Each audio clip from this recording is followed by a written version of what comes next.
हरे कृष्णा। ओम नमः शिवाय। प्रिय भक्तों, आज कार्तिक मास कृष्ण पक्ष की द्वादशी तिथि है और इस तिथि को गौवत्स द्वादशी के रूप में मनाया जाता है। गौवत्स द्वादशी को बछबारस त्योहार के नाम से भी जाना जाता है। इस व्रत में गाय यानी गौ माता की पूजा होती है। गौवत्स द्वादशी के पिछले दिन एकादशी मनाई जाती है। इस दिन गाय माता और उनके शिष्य की पूजा करने का नियम है। इस पूजा में सुबह के समय गोधूली बेला में गाय का पूजन किया जाता है, जिस समय सूर्य उदय होता है। गौवत्स पूजा के दिन सभी महिलाएं व्रत रखती हैं। गौवत्स पूजा चित्रपट से पुत्र प्राप्ति के लिए उपलब्ध है। यह व्रत महिलाओं के लिए बहुत ही मंगलकारी है। गौवत्स द्वादशी यानी बछबारस का व्रत महिलाएं बेटे की लंबी उम्र तथा उनके मंगल की कामना के लिए करती हैं। गौवत्स द्वादशी के व्रत के दौरान दिन में ब्रह्मचार्य व्रत का पालन करते हुए रात को पृथ्वी पर सोना चाहिए। इस दिन पूरे मन से भगवान विष्णु तथा भगवान शिव की पूजा अर्चना करनी चाहिए। इस बात का स्मरण रखना चाहिए कि उस दिन के खाद्य पदार्थों में गाय का दूध, घी, दही, छाछ और खेड़ तथा तेल के मसाले वाली भुजिया, पकौड़ी या अन्य कोई पदार्थ नहीं ग्रहण करना चाहिए। जो भी व्यक्ति पूर्ण श्रद्धा और आस्था के साथ गौवत्स द्वादशी का व्रत करता है, उसे सभी प्रकार के भोगों की प्राप्ति होती है और उसके जीवन में कभी भी कोई कमी नहीं रहती। गौवत्स द्वादशी के दिन सुबह सूर्य उदय से पहले किसी पवित्र नदी या तालाब में स्नान करने के बाद साफ सुथरे वस्त्र धारण करने चाहिए।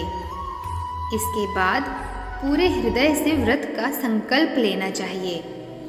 गौवत्स द्वादशी के व्रत में सिर्फ एक समय भोजन करने का नियम है। इस व्रत में भैंस का दूध और अन्य मांस का भी सेवन नहीं किया जाता है। साथ ही इसमें छुरी चाकू का प्रयोग नहीं करना चाहिए। इस दिन गाय को किसी नदी या तालाब में नहाने के बाद नए वस्त्र पहनाए जाते हैं। गाय और उसके गले में फूलों की माला पहनाने के बाद चंदन से तिलक किया जाता है। इसके बाद बर्तनों में सुगंध, अक्षत, तिल, जल और फूलों को रखकर यह मंत्र का उच्चारण करते हुए गाय की पूजा की जाती है।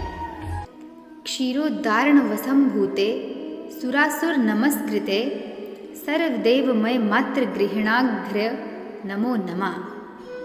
इस मंत्र को पढ़ने के बाद गाय को उड़द की दाल से भोग लगाया जाता है और यह प्रार्थना की जाती है, सुरभि त्वं जगन्मात्र देवी विष्णु पदे स्थित सर्वदेवमय ग्रासन्मय दत्तमिं ग्रासर ततः सर्वमय देवी सर्वदेवे रंगकृते मातमर्म विलासितं सक्सेसं कुरु नंदिनी। इनके साथ ही अपने कुल देवी देवता और श्री कृष्ण की पूजा करनी चाहिए। इस मंत्र का जाप करके पूजा करने के बाद गौवत्स की कथा सुनी जाती है। पूरे दिन व्रत करने के बाद रात को अपने इष्ट देव और गौ माता की आरती करने के बाद भोजन ग्रहण किया जाता है। प्रिय भक्तगणों, गौवत्स द्वादशी यानी बछबारस की व्रत कथा इस प्रकार है। बहुत समय पहले की बात है। एक गांव में एक साहूकार अपने 7 बेटे और पोतों के साथ रहता था।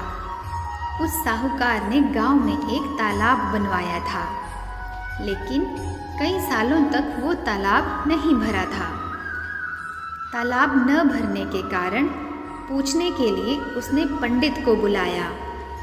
पंडित ने कहा कि इसमें पानी तभी भरेगा जब तुम या तो अपने बड़े बेटे या अपने बड़े पोते की बलि दोगे।